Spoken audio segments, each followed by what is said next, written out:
You're listening to The Human Upgrade with Dave Asprey. Formerly, you're listening to The Human Upgrade with Dave Asprey. Today, I am excited to chat with a longtime friend I've known really well for more than 10 years, who is a fellow expert in how to make your brain work better.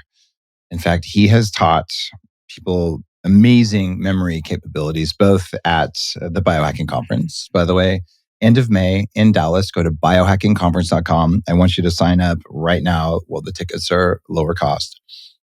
Jim's been there, I think, almost every one of them teaching brain stuff. And he's got a new book. This is Jim Kwik I'm talking about.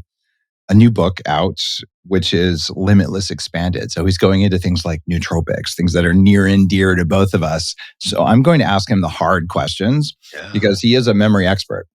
And so I'm going to see if he remembers all the stuff in his own book. And if he doesn't, we're gonna. Would you please join me in shaming Jim Kwik?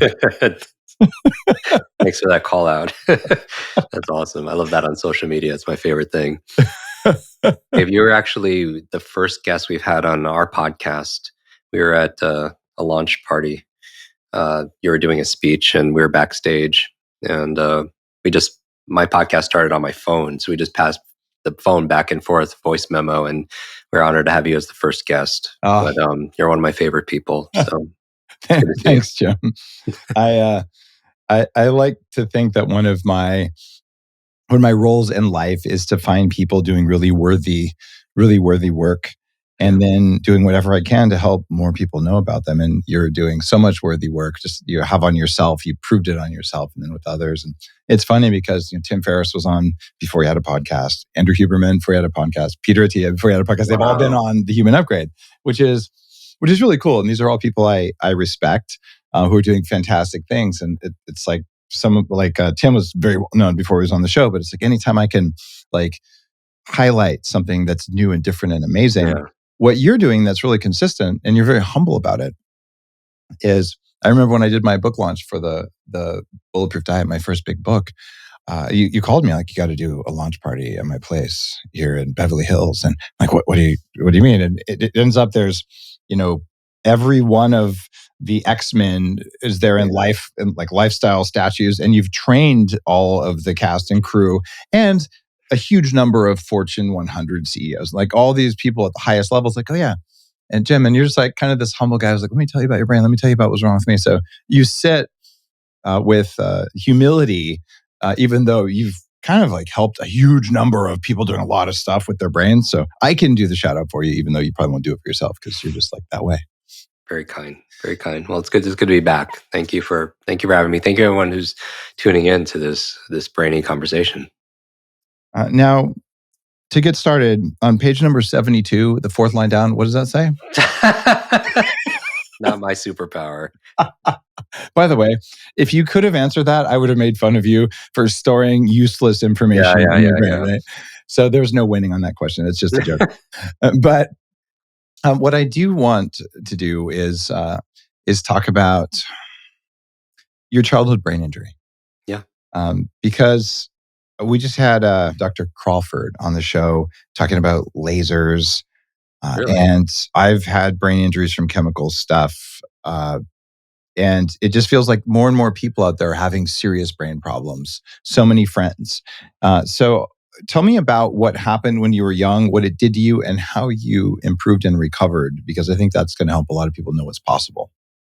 Yeah, the quick of it, when people see me at your events, sometimes if there's time, I'll do these demonstrations where we'll pass around a microphone and people introduce themselves and I'll memorize names or challenging, long words, like 100 words, whatever, and I'll do it forwards and backwards. But people are surprised to hear that I don't do this to impress them. I do this to express to them what's possible, because the truth is I feel like we could all do that regardless of our age or background or career, education level, financial situation, gender, history, IQ. We just weren't taught. So I think it's a deficiency in our school system that they taught us like things on what to learn, math and history and science, but no classes on how to learn. And I think it's an important subject. And so that's part of the nature of why I wrote this book and do these talks to show people, to really showcase what their capable of. As you alluded to, when I was 5 years old, I had a traumatic brain injury. I was in kindergarten class and I lost my balance standing on a chair. I went headfirst into a radiator. My parents said I was, be fair, very playful and curious, very energized. Became very shut down emotionally, and it was challenging. I had sensory issues, somatic issues. I couldn't, maintain my balance sometimes. I was the last one picked for sports. I had these chronic migraines, and I didn't even realize that it wasn't normal not to have headaches every single day when I was a Right. kid. And that was just that was a challenge. Teachers would repeat themselves over and over again, and I would eventually learn to pretend to understand, but I didn't understand. Oh Took me three man. years longer to learn how to read, and that was very embarrassing. When they passed around that book, and I just didn't understand. And when I was 9 years old, a defining moment, I was being teased, and I got teased pretty harshly in school for various reasons, but this day was more than others. And a teacher came to my defense and pointed to me in front of the whole class and said, "Leave that kid alone. That's the boy with the broken brain." And Oh. that's kind of got imprinted on me. I don't think we're born with any of these things. It's just a blank slate, and other people's expectations, our experience, and their opinions, kind of like we're forming our personality. And so that was a big challenge. I mean, eventually it turns out okay for me, but when I was 18, I found a mentor. I got introduced to new content that was very helpful and helped up level my learning in my life. And yeah, I've turned 50 this year, and it was just I'm just very doubling down on just the mission to build better, brighter brains, no brain left behind. And I've learned so much from you and your show, your books. I think you've been on our show probably more than almost anybody else on our podcast. I think we're on this quest to reveal and realize our fullest potential. Mhm. And when I first met you, I started really looking at the hardware, because before everything was software, meaning how to read faster, how to remember names or languages and give speeches without notes and focus. But, taking care of the hardware, that 3 pound matter between our ears, that doesn't come with an owner's manual. It's not super user friendly. And so, yeah, just on a mission to build better, brighter brains. It's kind of funny because if you have a really good brain and you don't know how to use it, you'll get subpar results. It's kind Yeah. of like having a really fast computer and then you install like a 1990s operating system and it's just all crappy. Yeah. Well put. But if you have a really slow computer and you install really good software on it, it's going to work better, right? But it may not work anywhere near as well as it should. So if you manage your hardware, get your brain so it's electrically working as well as it could, which means it's more efficient, and you do all of the things that you teach around, how to do something, right? Yeah. It's the old thing I like to talk about. Okay, you can dig a hole with a shovel or you can dig a hole with a tractor. Well, your brain should be using the tractor whenever possible because you can get more done. And just understanding that it's neither one, but that you have to have I'm going to call them soft skills that you teach, the techniques. Man, if I'd have had those in school, I had a similar experience, Jim. I don't think I've ever talked about this. I have or at least I did, it's gone, an auditory processing disorder. It's part of being like on the autism spectrum. It's part of the cluster of symptoms that they call Asperger's syndrome.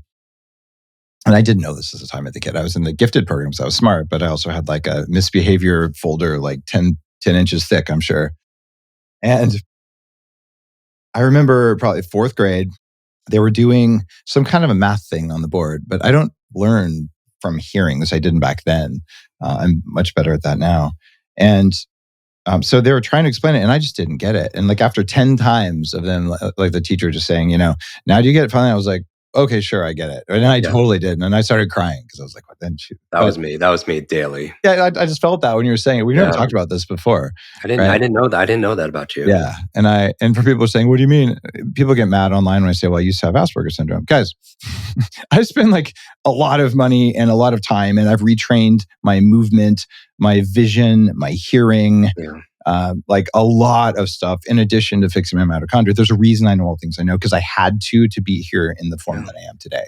And you are the same way, Jim. I mean, not that you had Asperger's, but that you've done so much work on yourself, and that's how it is. And it's interesting, Dave, that, I mean, I'm sure a lot of your listeners can relate that with challenge comes change. With the consistent struggle that you and I had, it led to strengths in those areas that we were forced by life conditions to be able to level up. because we're just behind in certain areas. And I just feel like that's encouraging that adversity could be an advantage. I don't know one strong person that had an easy life. It's true. And so it's, yeah, that's one of the reasons why I love connecting with you and the community, and we're always recommending your work. So I think we're friends. In fact, we became really fast friends the first time we sat down at dinner together with JJ Virgin long ago at Michael Fishman's thing. Now, you wrote Limitless actually a while ago, and it was like all the soft techniques. And your new expanded edition, the reason I wanted to have you back on the show, is that you're talking about some things like nootropics and the other hardware things that have become more a part of what you're thinking about, which I love, because it's like, okay, you could train your memory like crazy, or in my case, the reason I could do some of what I do is aniracetam. Right. This is a gray zone cognitive enhancing substance that's been around for 30 plus years with a very high safety profile that increases memory I/O. And for my brain, when I'm on that stuff, which I've been on it for 25 years, I can remember stuff. Yeah. And I can store it and I can bring it up way more fluidly. And if I'm not on it, I miss it because I have to pause to think. So that's an example of one that is relatively esoteric, but for me that mattered. But I would want to start with like the baseline stuff. In fact, that's why I teach people like you should have minerals and vitamin DAKE. Go to vitamindake.com, guys, by the way, if you're interested in what I just said and don't know about it already. But tell me about, and those are not cognitive enhancers, those are just like baseline, the most foundational.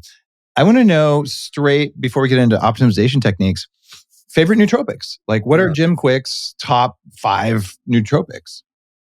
So, and I know, just familiar with your work, you talk about modafinil and nicotine, and so I'll go into other areas in no particular order. And just you, I know you're the expert at this, and you're one of the people I talked to before, publishing this. And let's see, L-theanine, it's an amino acid. Often found, it's for me, it's an alert kind of relaxed. I don't feel so jittery. So to improve focus, reduce stress, is kind of like this alert calm. Bacopa, is this something you use? An Ayurvedic herb traditionally used to enhance memory and learning and concentration. I like Bacopa. It's also got dopamine effects, I think, and for my brain, I like dopamine in all of its various forms. And the ones I haven't figured out yet. So if you're a neuro person, you're laughing at what I'm saying because I'm kind of making fun of myself. But yeah, for a lot of people, Bacopa can be really helpful. There's an adaptogenic herb, rhodiola. Love it. Potentially enhance mental and physical performance, especially when you're under stress. Support the brain's resilience to stress, to mental fatigue. Potentially could help improve mood. I've been working out more this year than usual. The part of it is dialing in my sleep, and I know that's been an issue with my obstructive sleep apnea. But I started taking creatine, and then I started feeling just even mentally more energized. I don't know if that's something from creatine. Yeah. Oh, absolutely. So people who follow my recommendations, even going back to the bulletproof diet, they're red meat centric, which means you can get enough creatine if you're eating enough red meat. If not, you supplement. I do both. So I take, I think 5 grams, 4 grams. I'd have to look at the little packets I use. And yeah, because of, at a minimum, because of cell hydration, it's going to make your brain work better. That's the worst case, but it probably also increases mitochondrial function. And there's enough studies too. And when I was also sleep deprived, also because I could, I have your kind of lifestyle where we could be on multiple continents in 1 week, and so there's a jet lag and sleeping, outside of your normal bedroom and time zones. I felt that also helped supported when I was lack of sleep. I don't think anything is truly as good as getting good quality, deep and REM sleep, but the creatine definitely helped with that for sure. What about alpha GPC? It's something we talked about also in terms of increasing choline levels, which is synthesis of acetylcholine, the neurotransmitter for learning and cognitive functions. I like things that increase acetylcholine for brains that need acetylcholine, right? So a little bit of alpha GPC is all right. I also like CDP choline, which I think has a better effect on cell membranes. It's relatively nuanced, but there is an argument for both. or for being more CDP choline heavy. The thing is, though, if you're young, like I became a voracious learner about how to learn because I realized I sucked at it. This is when I Yeah. failed my first semester of college and was like, I thought school was easy because I went to a crap Really? high school. I'm like, I was top of my class even though I slept all the time. Maybe that you can't do that in college. So I got really, really into all these different things I could do back then. There's a book called Where There's a Will, There's an A, which was probably one of those it's one of those like very, very early, I wish I could be Jim Kwik books. Hmm. Do you know the book? Have you even heard of it? Yeah, I have. Yeah. It's very, very early. Yeah, it was very, very early, but this helped me. It's like, oh my God, there's like a Yeah. technique to learning and to study and just to take tests. And it really made a difference for me. And so you fast forward. But if I put my hat on and said, okay, talking to myself when I was, 17 or 18, or whatever it was back then, and I had just listened to this episode, I would first buy Limitless, the book, and learn all the soft stuff. But you Hmm. probably don't need to go heavy on acetylcholine. You could try it. But Yeah. what happens to young brains if they're taking alpha GPC and they're taking too much of it? They will get jaw tension. They'll grind their teeth. They get like Mm. tension. I know because I started taking it heavy doses in my 20s, and I would get the jaw tension. I didn't know why until Steve Folks, who is one of my mentors, who's been on the show a few times and wrote the Smart Drugs newsletters on paper in the 80s. Like the guy's just old school. He taught me about them. Oh, you mean as you age, you need more acetylcholine? So you might take, one capsule in your 20s. It's like, I'm rocking it. But then when you're in your 30s, you might need two. Right. So it Right, evolves right. over time. But generally, yes, for alpha GPC. But if you're like muscle tensioned out, maybe not. What about sulforaphane? I don't consider sulforaphane as a cognitive enhancer, but it's a Mm. longevity substance with an upside and a downside. Are you a fan of it for the brain? For brain health, not necessarily as a Mm, nootropic. I wouldn't qualify yeah. it as, but to potentially reduce oxidative stress, inflammation. Sulforaphane is something that I wrote about in my longevity book, but not in my Mm. brain book, right? And so keeping your brain functioning and young is really important. Right. But for brain health, I like it. I did notice though, I was taking a broccoli sprout extract where you find a lot of sulforaphane. Mm. And my thallium levels went up meaningfully. Interesting. Thallium is a toxic heavy metal that is tied mostly to kale. That's the Mm. the member of that plant family that soaks it up the most. But it's present in all of the brassicas. So my theory is that it was accumulating in the extract of broccoli sprouts. Mm. And when I stopped taking them, I just had a test actually yesterday, and my thallium levels are back down to zero because I don't eat kale. Interesting. And I try not to eat things that ate kale. I'm kidding. But What? I think as long as it's a quality extract Right. that's properly tested, I think it's probably good for you. I did not test the one I was taking. This was years ago. Are you So a fan of mushroom, like lion's mane? Or yeah, um, I wrote about all the science. I was so excited about lion's mane at the very beginning of Mhm. the biohacking movement because of all this BDNF, right? And there are great studies, but most of the supplements I was taking didn't work. And I even put lion's mane in bulletproof coffee at the Bulletproof Cafe on Main Street Wow. in Santa Monica in the first year. And there's a well-known company that might have come in and sampled that and launched a lion's mane and coffee thing. To this day, I stand by the fact that your mushroom extracts should be taken separate from your coffee because they make the coffee taste like mushrooms instead of coffee. And I like coffee. Like take them in a pill. It's just easier, right? Or better yet, a dual extract of alcohol and hot water will Yeah. work better because a lot of the time you're just getting basically like mushroom sawdust. It's not beneficial. So yes to lion's mane, but it better be good lion's mane. Right. And these are supplements, not necessarily fall in the nootropics, but for the BDNF, for the nerve growth factor. I mean, just even the foundational things like their omega, just doing nutrient profile tests and making sure you have your omega threes, your DHAs, your magnesium, because that's part of like hundreds of Oh yeah. physiological processes.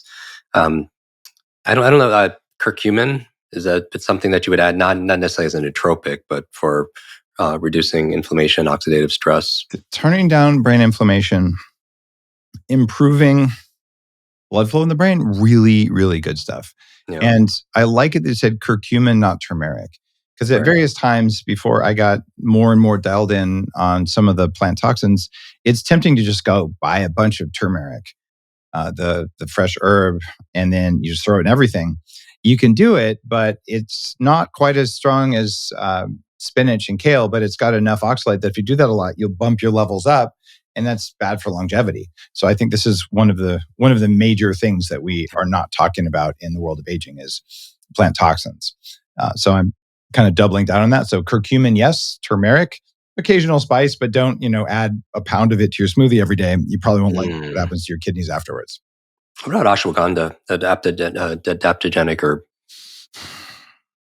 Yes, for most people, but not all the time. This will sound funny. Ashwagandha kind of levels things out, but what this can do is it can make it harder to reach orgasm. And maybe for some people, that's a good I did thing. not see that coming. Hey, did you really just say, I did not see that coming? What, was that an intentional joke, Jim? It was. God, look how fast he is. But it really does do that. So ashwagandha, I like. I was taking a high dose of it, and I actually noticed that effect. And now people are laughing about this. Yeah, I'll just say that sometimes, like, the inability to experience pleasure, too much ashwagandha. So a reasonable dose for most people, I like it. Yeah. Excessive dosing, I don't. So if it's in 5 of the things you're taking, you got an issue here. What about for blood flow, like ginkgo? Love it. It's one of the most studied brain things. I take ginkgo every day. I love it that you're recommending that. And you put that in your brain tea. What's in your brain tea recipe from the book? That's changed over time. Sometimes I'll even put some of your coffee in there also. The danger coffee, nice. Yeah, because this our family. That's kind of one of our go-tos. The good to know about lion's mane, mixing it for that. But you can put it in your smoothie or in the tea. It's just like if you wanted to have a clean tasting cup of really good coffee, there's no reason to throw it in the coffee and do it that way. Just take a pill or do a tincture, and then you enjoy the coffee. I only want to put things that enhance the flavor of my coffee and enhance the functionality at the same time. If it enhances functionality, take it separate from the coffee. Yeah, I'm a fan of ginkgo. Yeah, I like ginkgo. It's always for a long time. It's just kind of in my family's used that in different forms, but for memory, for cognitive function, for increasing blood flow, different parts of your anatomy also as well. But yeah, this is something interesting because I've never really talked about I've learned so much at your events and through your work, but I've kind of avoided this. But we put all of these in one of the chapters because people ask about nootropics, brain nutrition. Your brain is only 2% of your body mass, but it requires 20% nutrients, and some of those nutrients are a little bit different than the rest of your body. But yeah, for people looking for an edge or maybe some kind of advantage, that's definitely something people could look into. I also don't think for everything's for everybody. So I'm not a nutritionist. People could go to their expert. And Dave's one of those individuals that imparts good knowledge. So absolutely. It's so wild also knowing that we have a live audience. This is like a first for me. So I'm just imagining, I'm just saying hi to the collective again. They're doing the wave right now. Yeah, I love it. I love this. It's really cool because I love it. One of the questions that they're asking is, and this is from Todd, says, are you combining nootropics with breathing or cold plunge or other biohacking techniques? Like, talk about how you approach them in Limitless Expanded Edition. Yeah, so we do address biohacking, and let's see. I mean, my morning routine and my evening routines, they've changed over time. Especially, we had our firstborn this year, and he's 10 months old, and that just is not as easy as having 90 minutes to kind of get my brain right. It rarely happens. For me, I do either you could do low cost things. I read that the Babylonians and ancient Greeks, they used to believe that everything was made up of 4 elements: air, fire, water, earth. And so the first 12 minutes of the day, I just have to go outside. I have to get grounded. Regardless of transfer of electrons, everything, I just feel good when I'm barefoot on the ground. It's just kind of how I grew up. So that's my earth. To get the sunlight, even if it's a little bit hazy outside. Our eyes are the only part of our brains that are outside of our skulls to help me kind of reset my circadian rhythm. I have to be extra particular about that to help me sleep better at night. We can lose up to 1 pound of water at night, sometimes through respiration and perspiration. So I want to make sure I hydrate, and people could add whatever they add, whether it's salt or some kind of electrolytes. I'm sure you have a preference. I don't know, like Do you have some kind of additive to your water that makes it? Yeah, I mean, since the very first episode, I think I've been talking about adding Himalayan salt or mine salt or sea Yeah. salt or whatever to your water, especially in the morning for adrenals. And I've even doubled down on salt since then. I've been doing 8 grams of sodium a day, which is about almost 4 times the recommended amount from the government. Um, because I've just become more and more convinced that the government actually wants you to die. I don't know another way to put it, because the recommendations for sodium they have are so low that if you followed them, it raises your heart attack risk meaningfully. Because low sodium is dangerous, and high sodium without Oh, potassium and all is dangerous. So I use either salt, a natural full spectrum salt, or I'll use something like Element yeah. in my water. And especially when I'm flying, especially here, I don't really drink plain water. It's always filtered, it's always energetically structured when I can do it. And then I add some sort of electrolyte, because it's kind of dumb to drink clean Yeah. water that has no electrolytes. It doesn't work very well. I feel that. Yeah. On our podcast, we had Dr. Lisa Mosconi. I don't know if you had Yeah. her on the She's show. been on. Yeah, she's great. Yeah, she's a neuroscientist and also a nutritionist, and she was saying that staying hydrated can boost your reaction time, thinking speed upwards. Some subjects upwards of 30%. So that's the water. So I have fire from the sun, the ground. I have earth, my water, and then some breathing. Whether it's Wim Hof breathing or alpha breathing, box breathing, fire breathing, whatever. Just I feel like it just clears the mental cobwebs from the night before. But that all takes 12 minutes. I got it timed in, but obviously, because I've been exposed to so many different biohacks. Where I'm here now, I have a hard hyperbaric chamber. That was a big part of my TBI recoveries protocol. Just getting oxygen in the part of my brain where I just was damaged, and then I didn't have just adequate blood flow. I just recently did a follow up with our mutual friend, Dr. Daniel Amen, and it's remarkably different post for that red light. My go tos cold, heat, and the float tank because of that the sensitivity I have with my sleep.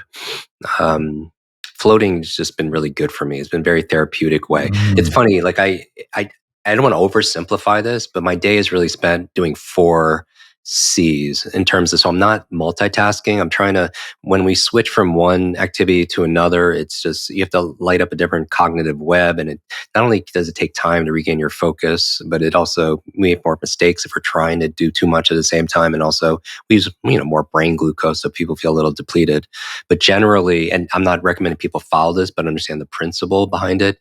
In the morning time, I feel most creative. So I want to create. I'm not looking for Mhm. input. I'm looking for getting output out of myself. Right. That's when I write or I sketch out podcasts or I, plan a new course. In the afternoon, I tend to consume. So I'll make them 4 C's. In the morning, I create. In the afternoon, I'll consume. I'll listen to podcasts, research, do read books, those kind of things. And then at night, the third C is I clear. I just want to empty my mind, get in that parasympathetic rest, digest, which means that clearing could be journaling. It could be as easy as kind of reviewing my day or talking to my wife about my day. It's a way of me clearing or Mm. planning my day I like that. the next day. It's just clearing because I don't have to obsess or ruminate about things I have to do in the next day. Journaling, some people do yoga nidra, but it's like morning, I'm so creative and I don't want to shunt that. And I have a lot of energy. I just create. In the afternoon, I consume. In the evening, I clear. And if I was to add the fourth C, it's just communicate. And I usually do it in batches. Like I task batch everything because I just feel like when I was sleeping, it's, sleeping 90 minutes a night or 2 hours a night for 5 years because then Right. I'm misdiagnosed with that obstructive sleep apnea. I Oh, had to lean into all of these things. So I'm just kind of documenting and sharing what I do, but I'll get my steps in and then also do all my calls at the same time, ideally. And now it's never perfect like that. Nobody has a perfect life because, life is messy, it's just like learning. But if those 4 C's are big buckets for me, and I try to do them as much as possible, and that kind of just makes it easy. But all the biohacks is amazing. I met Wim Hof speaking at an event in Boston in 2012, and cold has always been part of. And I'm not, especially when you're tired, you don't really want to get in the cold, but that's something it's just a nervous system reset for me. I mean, besides the dopamine and all the other inflammation, all the benefits that come from it, that yeah. and sauna is just, yeah, it's like my go-tos. It's funny that we we arrived at pretty much the same place, right? Because I, I had a brain injury, and it was what Dr. Amen, and I'm so honored. I'm on his board of directors now. I don't know if we've talked about Wow. that. Yeah, for Amen Clinics. He's going to come back on the show soon. But this is a man who really changed, I think, both of our lives just with his work. Um, what Dr. Amen said was that I had mold toxin induced brain damage, like literally chemically induced Jeez. brain damage, and big holes in my brain and low blood flow and all that. And when I came back later, it had healed. So I just want Yeah. people to hear that. You had a physical It's brain amazing. injury. I later had another big brain injury with a bleed where I, couldn't remember anything. And between hyperbaric and the right nootropics and neurofeedback and breathing and cold, you can come back. And like I've come back twice, you've come back. And Yeah. so like you're doing it right is all I can say. And so for people listening, if your brain just isn't working, it's fixable. It's a hardware problem. You can do this. And I love that you say that because it just gives people hope and Yeah. real help, right? It's amazing. I had three like bad kind of accidents with when it came to my head injuries, falling off a rooftop. I flipped really far off my bike, Oof. head first, and just like really, your brain is very resilient, but it's also very fragile. My parents, they immigrated here. They had many jobs, so I wasn't very well supervised. Like kids, I think sometimes are even overprotected No kidding, right? in so many ways. But I'm just kind of thinking that as a new father. But I wish I didn't have those injuries. Maybe part of my wish I did, but also it got me to where I am today. And I feel like we hear a lot about post traumatic stress. We don't hear a lot about post traumatic growth, like those Ooh. individuals that come through something that they wouldn't. I'm sure some of your listeners have been through an experience they wouldn't wish upon anybody, Yeah. and they wouldn't change what they went through because through it they found some kind of clarity. They found some kind of trait, maybe a mission or a purpose or a strength that they didn't realize that they had. And I think we're best suited also, Dave, to support and serve the person we once were.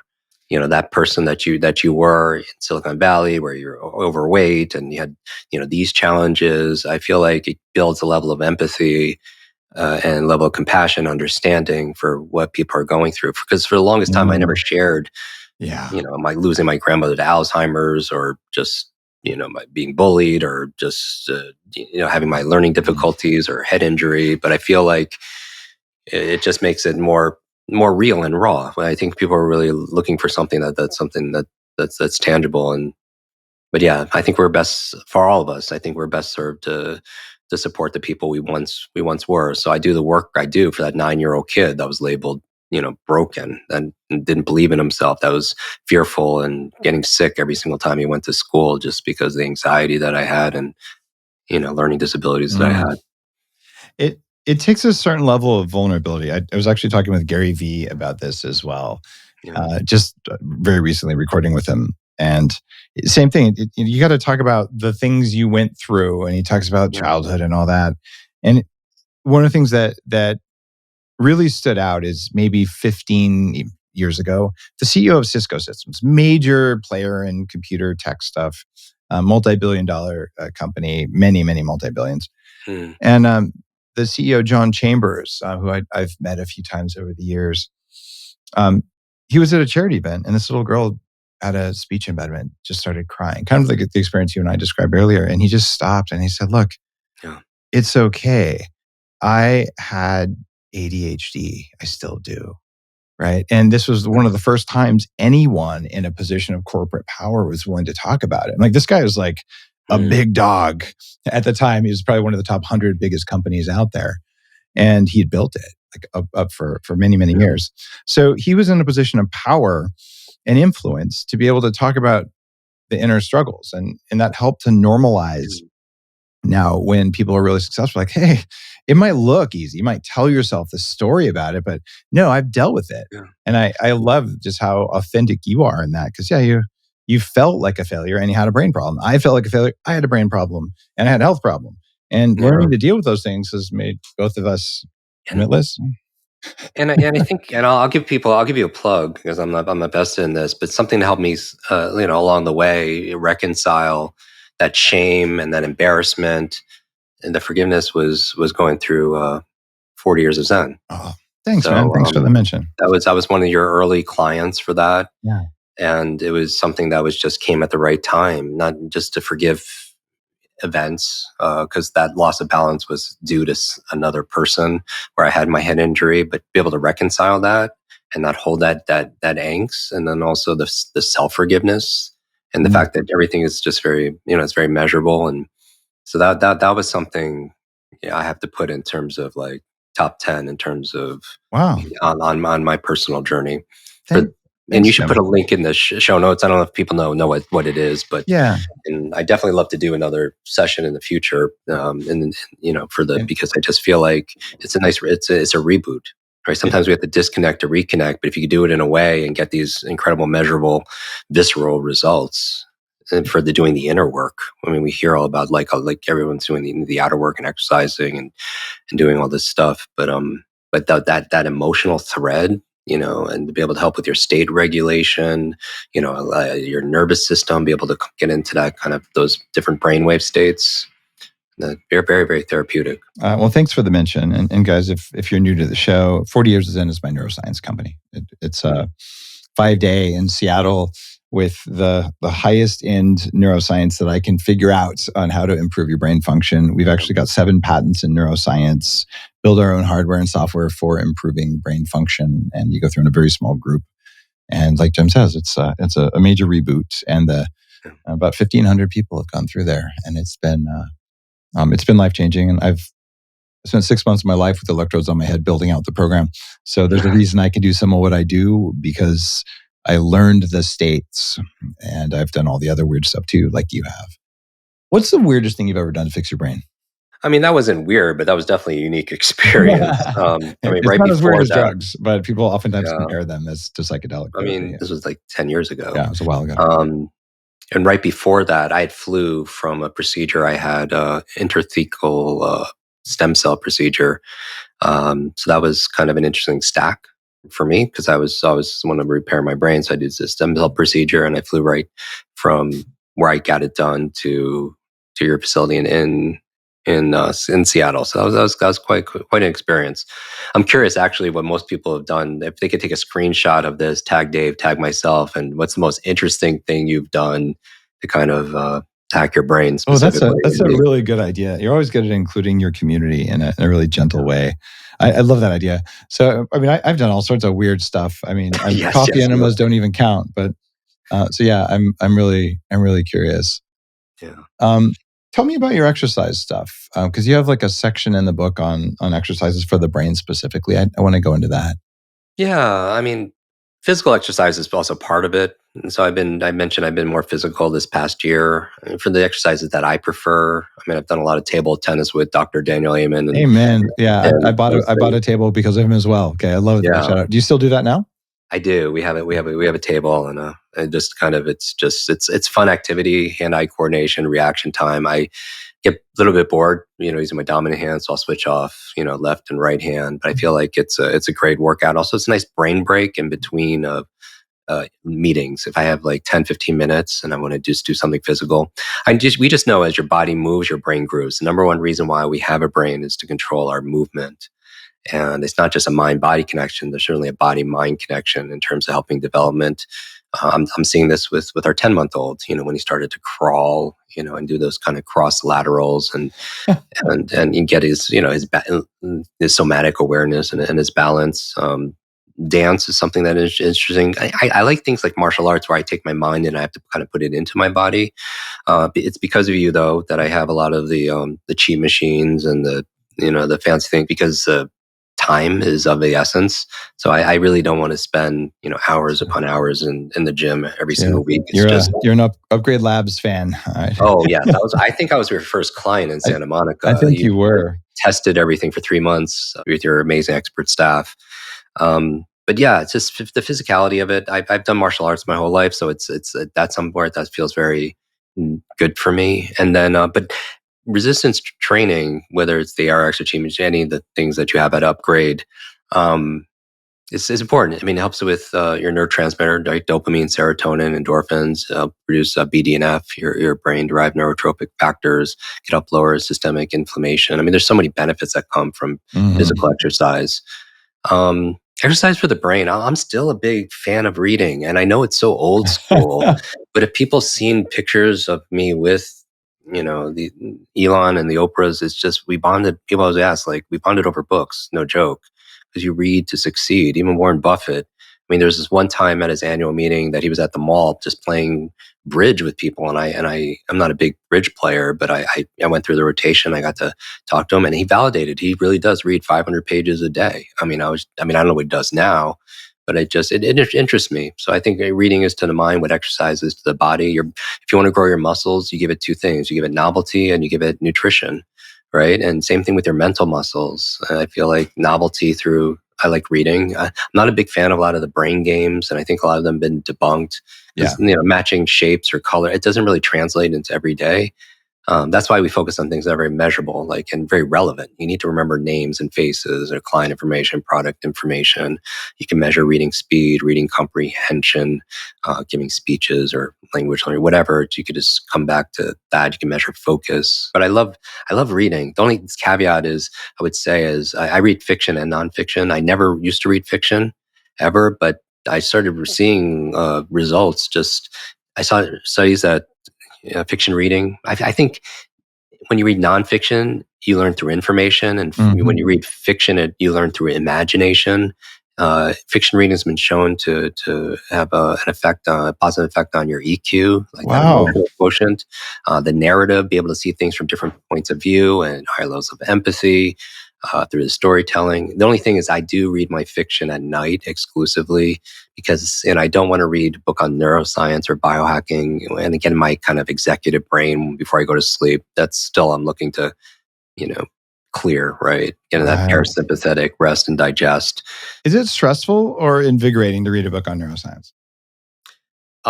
Well, no, it's not stressful, but it just puts me in this state where I start thinking a lot, and I don't want to ruminate over all these different ideas. And so that's why I kind of keep it in the afternoon for my afternoon reading. I can take a little brain break and read and study and research. But I've also trained my nervous system. So first thing in the morning, I'm just creative. Afternoon, I'm just consuming. But I will. The only thing I will consume in the evening would be more. 'Cause I'm not a big like binge watcher of a lot of television, but I will read a good fiction book or a comic book even. People know that I wanted to get into comics and draw comics and write comic books, and I learned how to read by reading comic books, and so it's something that just kind of brings me joy, and that's a big part of my fifth. This is a big year. Brand new book.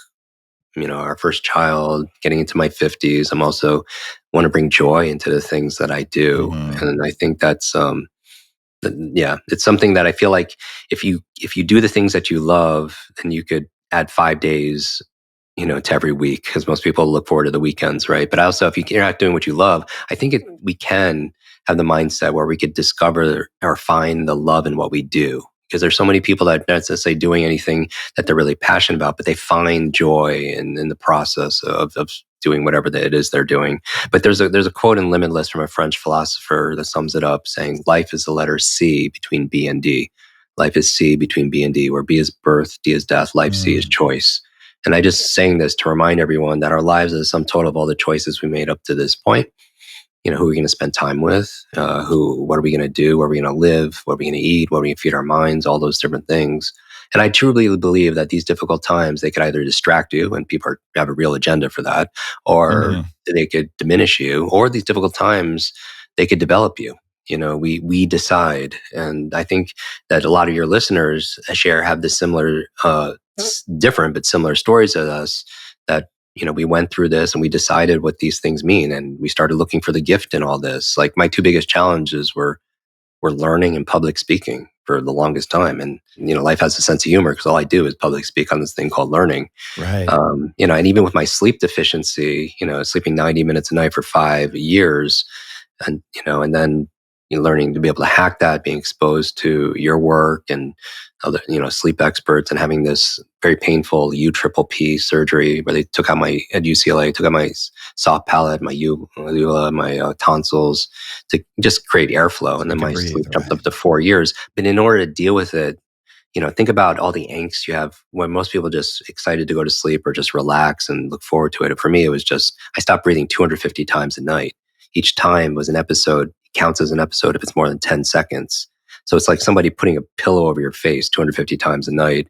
But even that, I had to say, like, where's the gift in this? And I found two things. I was like, okay, it's forced me to double down on everything I teach because I wouldn't be able to be productive or perform Right. like I can if I didn't. And then the other thing is is I got really conscious of my time, because so many people I think are a little drained because they're saying yes too much.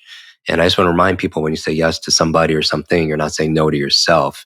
And so for everything in my life, it's hell yes or hell no. It's always been that. Like when I'm on your stage, or I'm like with you and we're, cutting a good steak, or just like, that's where I want to be. Hmm. Because when you're sleep deprived, you can't commit to a lot of things. And so it's always like, it's that binary for me.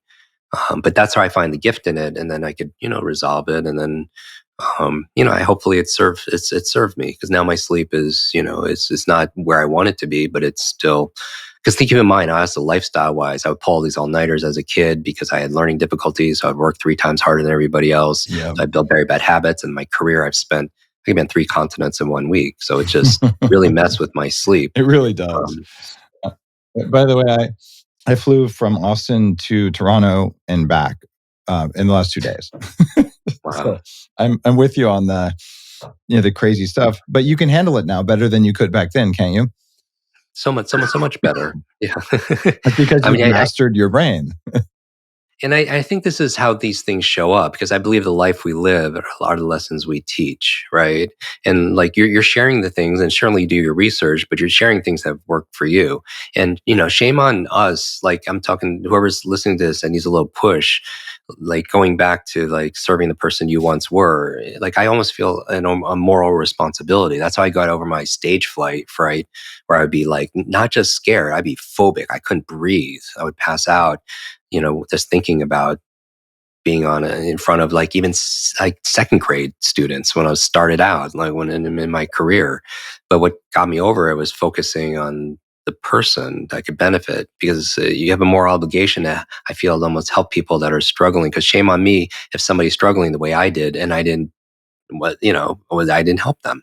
And I just feel like that's my kind of take on it. But that's what gets me over my, you know, the challenges that I have, Mm. and why we're having this conversation now. And so this, I think it's just, I'm so passionate, no matter how much lack of sleep I had and so much, but I'll just show up for the person who needs to hear something that I've learned along the way. What's your brain animal? So, okay.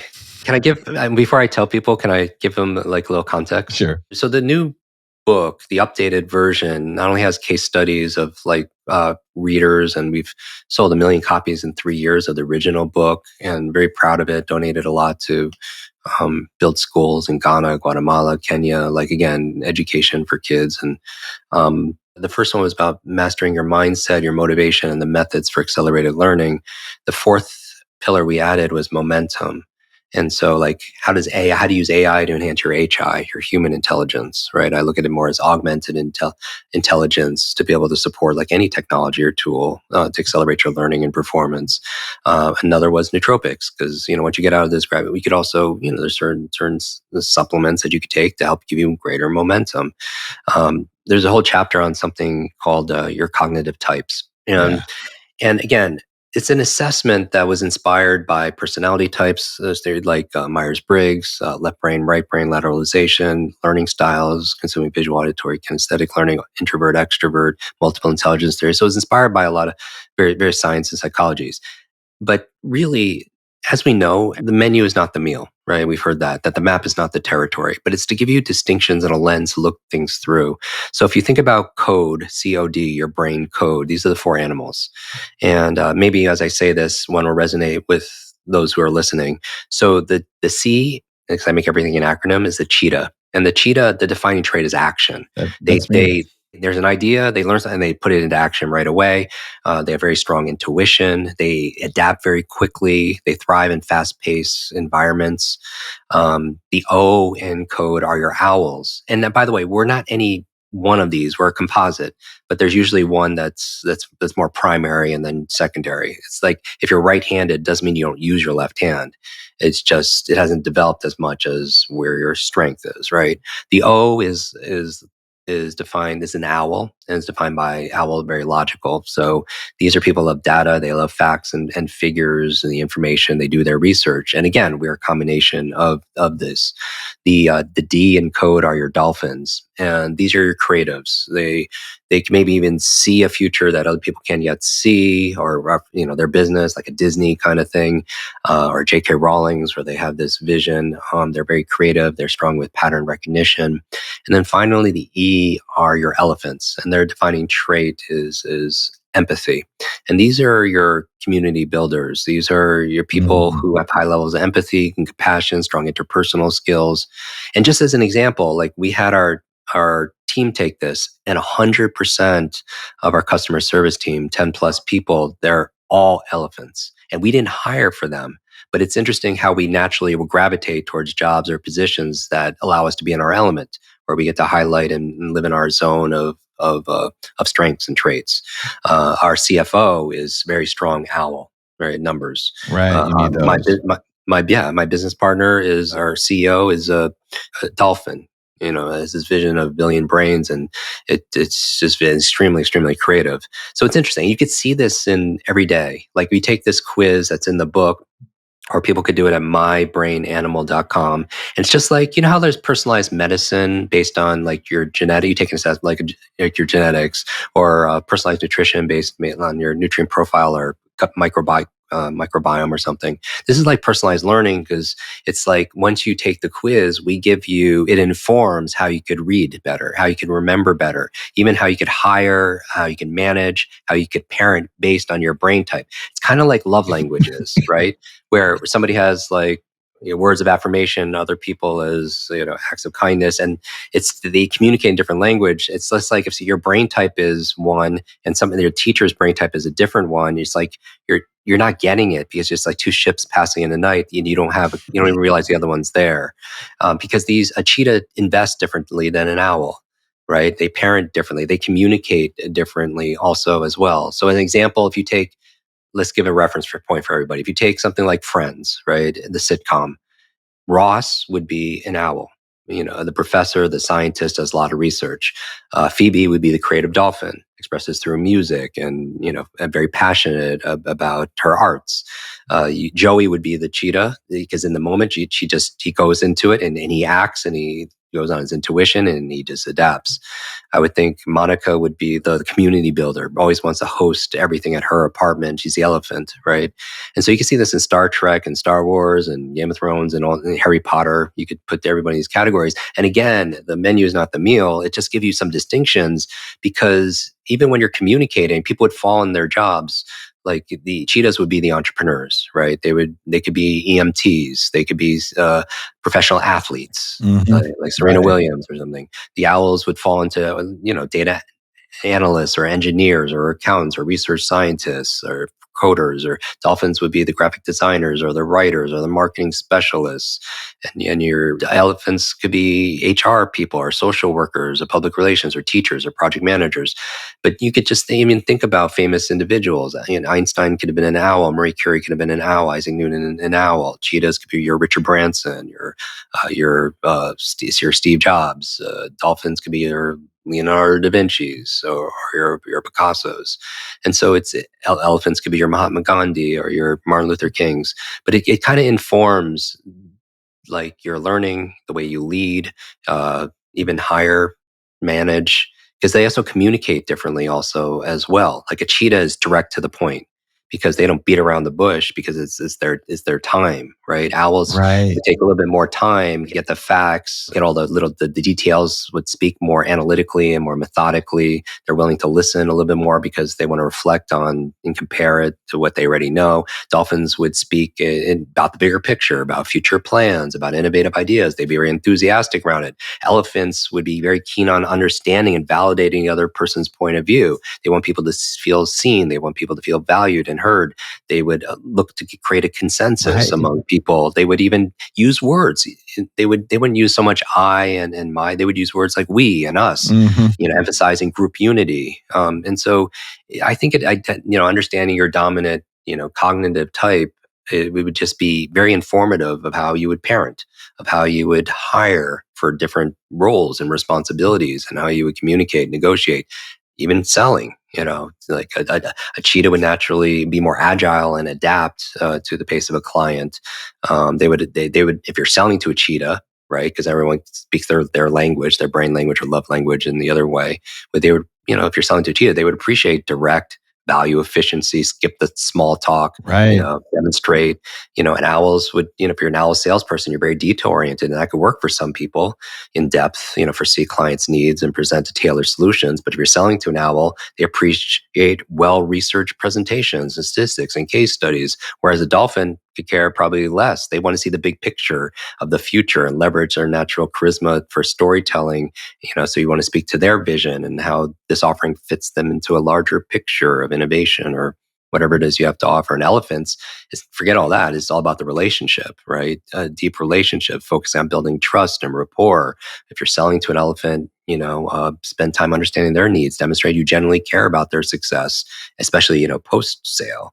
And so I feel like, I'm just kind of this stream of consciousness. But when people take the quiz in the book, or we put it online for the first time for free, it's My Brain Animal, there's nothing to buy.com, and you'll get a personalized report, because a cheetah would read things, they would skim and scan speed, right? And owl will be looking for the details. A dolphin who's creative, when they're reading, they'll visualize a lot of what they're reading, because a picture is worth 1,000 words. An elephant reading something would read from empathetic. They want to know where the author is coming from, right? And see the different perspectives. And so I think it informs every area, because our brain is involved in everything. So the thing I'm like Right. most excited about with that, and understanding going back to momentum, understanding your brain animal and the animals around you could greatly accelerate the velocity with less friction and conflict, because it's not how smart you are, it's how are you smart. It's not how smart your kids are, it's how are they smart.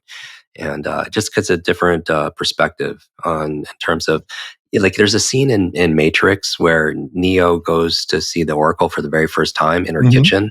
And I think most people miss this, but there was a sign above the door that Neo walked into the kitchen. It says, "Know yourself." And I feel like that's why people do things like they go to therapy, or they go to 40 years of Zen, or they do plant medicine, or they get to know themselves, right? To meditate or whatever introspection they do. And I think we need the curiosity to know yourself, because self-awareness is a superpower. And then I think on the other side, once you have the curiosity to know yourself, you need the courage to be yourself in a world full of other people's opinions and their expectations. Like, because who cares? Because if we're fueling, if that's the fuel of our life, we're going to certainly run out of gas, right? But it's a different skill set to be that person. Once you get to kind of know yourself and what you stand for and who you are and your Yeah. identity and all that. Knowing yourself means you can apply yourself better into those things where you're going to get the most return for the amount of effort you put into it. And I like this. Being a cheetah, it only took me 2.5 minutes to do the 4-minute test. Just You're so good. But I give the examples so that way you could kind of see things through a lens, and everything's not, exactly. But again, the menu is not the meal, but it gives you distinctions that we wouldn't normally have, and it takes a judgment or sometimes around like the people around us, because they're just acting in accordance to their mental strengths, and also the self judgment we have on ourselves if we're not good at any of these areas. And can you over time change your animal? Certainly, in context and life conditions could change your value system, and putting more emphasis on logic or something. I think it just makes us more of a whole brain. But even when it comes to parenting, like the strengths of a cheetah parents adapt quickly, and that's very necessary with kids. They can make decisions on the fly and can be very proactive with their kids. A challenge might be that sometimes they're a little bit more impatient, because maybe their kids aren't adapting as quickly as they are, right? Or even if you take an owl parents are good at planning, creating structure and environments. They can impart critical thinking skills to their kids, help them approach problems methodically. But they might also they might overanalyze and might struggle being spontaneous with the kids and having fun. fun and those unpredictable child behaviors. A dolphin, when they're parenting, they could have a lot of a vision. They can instill a sense of wonder and creativity and passion. The challenges might be they might not be practical all the time, as, with dolphins, with the kids, and they overlook certain day-to-day necessities. And then finally, the elephant coming to parenting, the strengths would be empathy. They can understand and relate to the child's feelings, and they'll prioritize that connection, and be very patient. But the challenges come, they might struggle setting up boundaries with the kids, right? They might prioritize the relationship and they might avoid discipline or conflicts. Mm-hmm. And so it's just, again, self-awareness, understanding your brain, understanding your kid's brain, maybe even like, if you're co-parenting, like, seeing what that dynamic looks like, but in hiring, managing, I mean, it's just, All right. and brains are everywhere, right? Hard question for you. Does Yeah. your brain type change over time? Like as you age or when you have Mhm. kids or when you get married, Yeah. or is it fixed?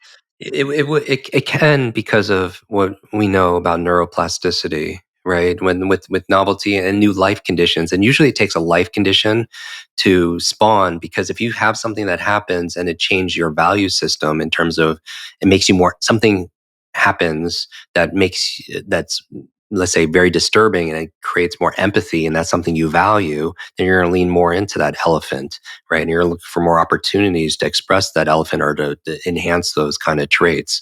So again, we're not any one animal because we're composite. I'm sure when you're taking the quiz, there are like two answers. It's often where you can say, oh, it could be this or it could be this. And it could Right. be context dependent also as well. Like maybe you're a cheetah in the context of business, but maybe you put on more of an elephant hat like in relationships, and you're more empathy. So it can be context dependent, and it's not set just because, like multiple intelligence theory, our intelligence is not fixed like our shoe size.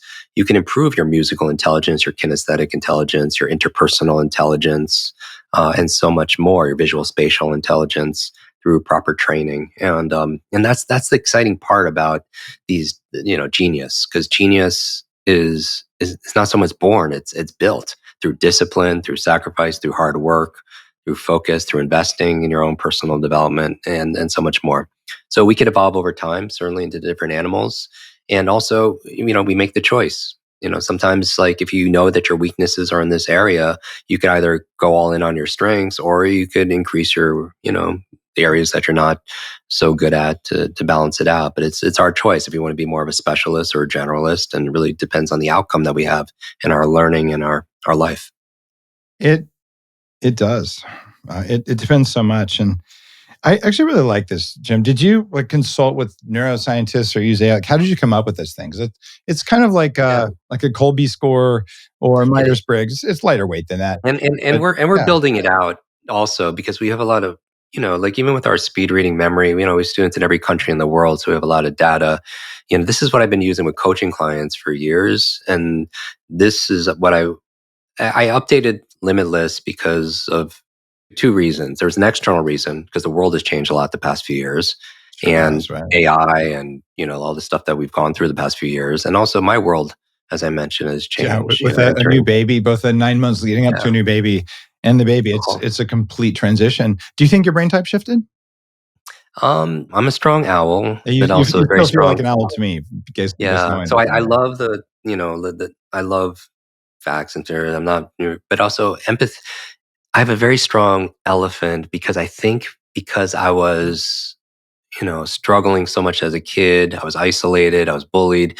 And I'm not looking for like stuff. Like, everyone has their own story, but I would watch people and I could detect suffering in other people, because I was living in it, 24/7. That's why I would escape in Dungeons and Dragons and video games or comic books, right? Because I was in so much pain, and I didn't have anyone to kind of relate to. But I would see people around me, and I would know when they're struggling. And I think that made me an effective coach, because going back to, like, I know what it feels like to feel insecure about something or not be good at something. So I never take it for granted when I'm teaching speed reading or whatever, that, for something new, it's challenging. That's why every single month I try to pick up a new skill or learn a new subject, because I need to feel that rawness of what it feels like to feel inadequate.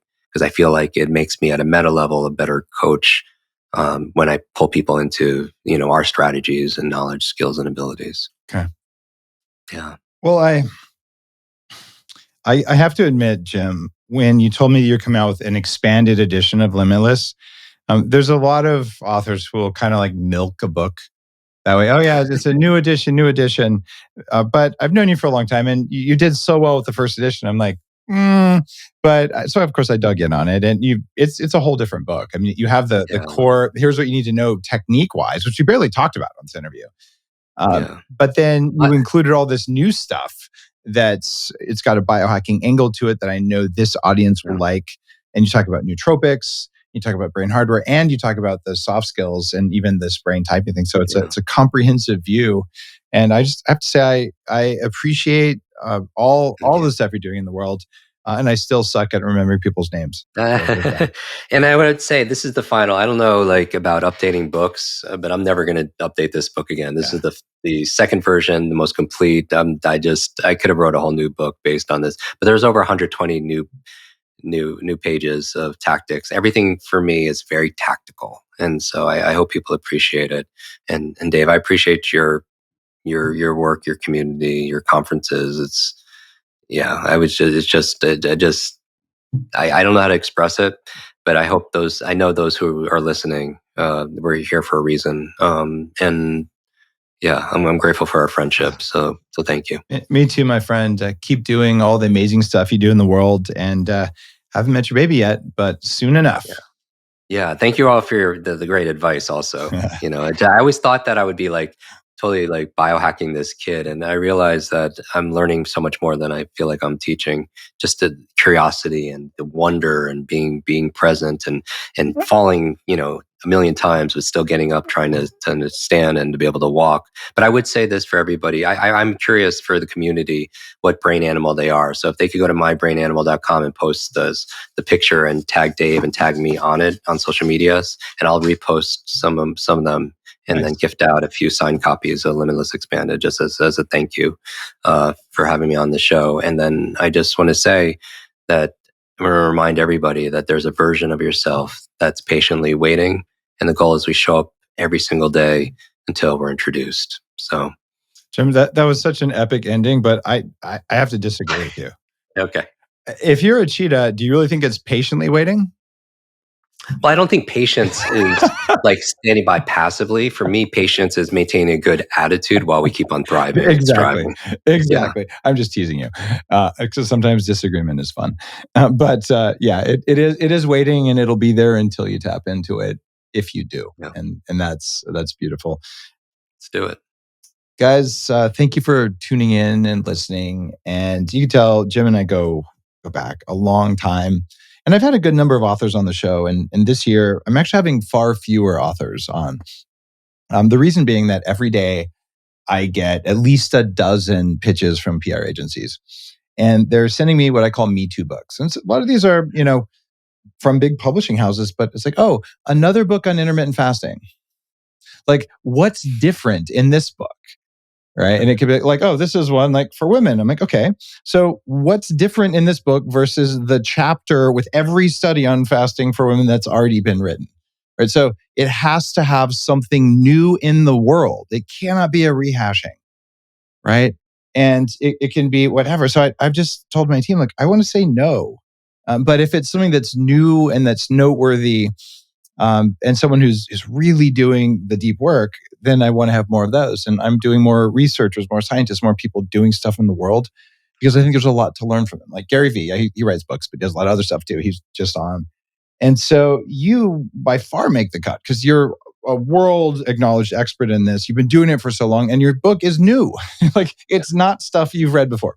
So guys, if you're just looking for a really strong endorsement on what to read or listen to if you want, I would highly recommend Limitless Expanded Edition. Just check it out. Jim is 100% the real deal. We've known each other more than a decade. I just can only tell you, great human being, content you won't see anywhere else. And I think he undersells himself all the time because he's such an owl. I would say also this, like, how do we become limitless in a perceived limitless world? We do it together, and I love this community, and I hope to see everybody at the next Oh, at the Biohacking Conference. Everyone should register now and go. Good point. Because the biohackingconference.com. There you go. Actually, no, I think it's just biohackingconference.com. Yeah, go to biohackingconference.com, sign up. There's a bunch of other ones who try to call themselves the same name. If it doesn't have my face on it, it's probably not mine. All right. All right. I'll see you, brother. Take care, everybody. You're listening to The Human Upgrade with Dave Asprey.